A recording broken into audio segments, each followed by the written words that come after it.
Mere hours remain on the island until you, my friends, will head to the ballot and cast your vote for Decision 2016. Sean Guitautau and Dr. Ron McMinch from the University of Guam are here. And guys, can prospective candidates or incumbents do anything right now to appeal to voters, or at this point, is it a foregone conclusion who they'll vote for?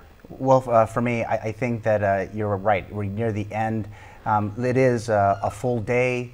They're going to have to spend time to get out to their constituencies.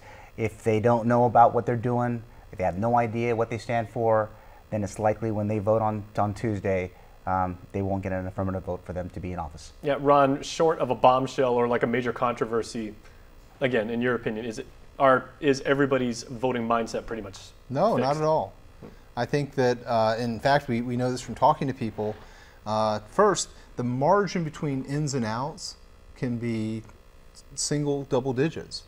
And so just one person working just a little bit harder and doing a little bit more effort for the last 3 or 4 days could just give them that advantage and edge themselves up and make it work out for them.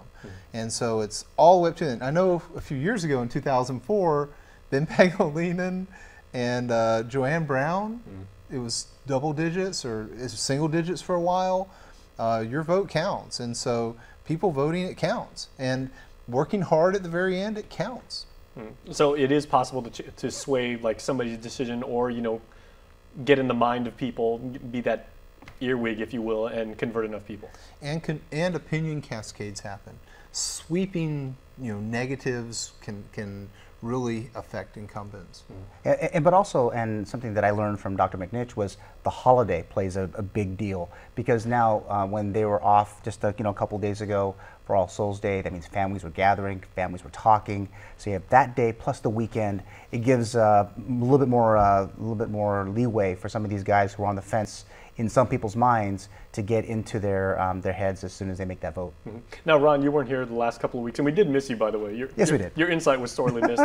Sean and I have been talking about the millennials market and how challenging it can be, especially in politics, to appeal to a generation of people that feel maybe a little bit more enabled, or in some cases feel outright apathy towards it. They're all tweet and no action. Yeah, exactly. How are they going to perceive what many are experiencing as their very first time with politics? I think a lot of them don't even take it seriously. And my experience with that particular group, and I work with them every day, and so does Sean, I don't think they take their voting opportunities seriously. They view it, my vote doesn't really matter, and that's unfortunate. And one of the key things we need to do, particularly with our young people, is let them know their vote matters. My daughter registered to vote. She took a selfie at the door of the Guam Election Commission, promoted it.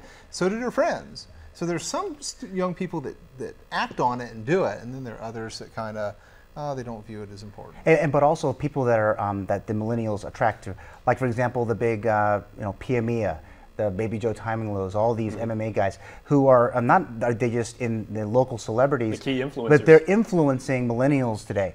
If they're seeing them with candidates, we're seeing even the captain of the Mattel trying to get helping out certain people get into office. If there's any attraction by the millennials to these people, there's a strong chance that behavior may change and they may show up and vote. Oh, good point. Ron, I like the fact that you brought up the word selfies, because there's been a little bit of interest, controversy, even confusion. If a voter is to take a selfie of themselves while they're in casting their ballot, while they're behind the closed curtain and everything like that, what impact does that have on the vote? Because some people think therefore your vote is null and void from that point on. Some people say you yourself may be committing a crime and you may be subject to prosecution and everything like that. What happens if you take a selfie while you're casting your vote? Well, first of all, really quickly, I don't know the technical answer, but I can tell you what I think. If a young person wants to go to the poll and take a picture of themselves at the polling door outside where the sign is, great. That's fine. Yeah. That's great. I think what the issue is it affecting people inside of the polls where they feel that people are spying on them or watching them mark their ballot and things like that. So that's a little bit of a sensitive area. But in general, there's nothing wrong with a young person taking a selfie at the outside of the sign at the polling station and say, hey, I showed up, I voted. I did it at the last election, and I encourage my students to do it and share it. And we don't give little stickers that said I voted. So I mean, it's that like the instant sticker, if you will, for them. But also think about this: is that they're saying they did it. So all their friends are like, oh, I might have forgot.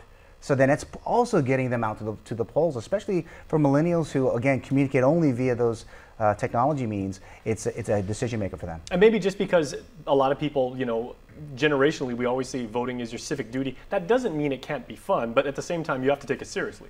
Yeah, who's going to prosecute a guy who took a selfie in the voting booth? Not very many people are going to do that. Yeah, maybe a couple of ambulance chasers out there. Exactly. Who knows? And, it is going to be interesting. And gentlemen, we really look forward to seeing you guys right here in our studio on Super Tuesday for your insight as the election plays out. It'll be fun. We will see you then, and we will see you on the flip side of this break, everybody. Stay tuned.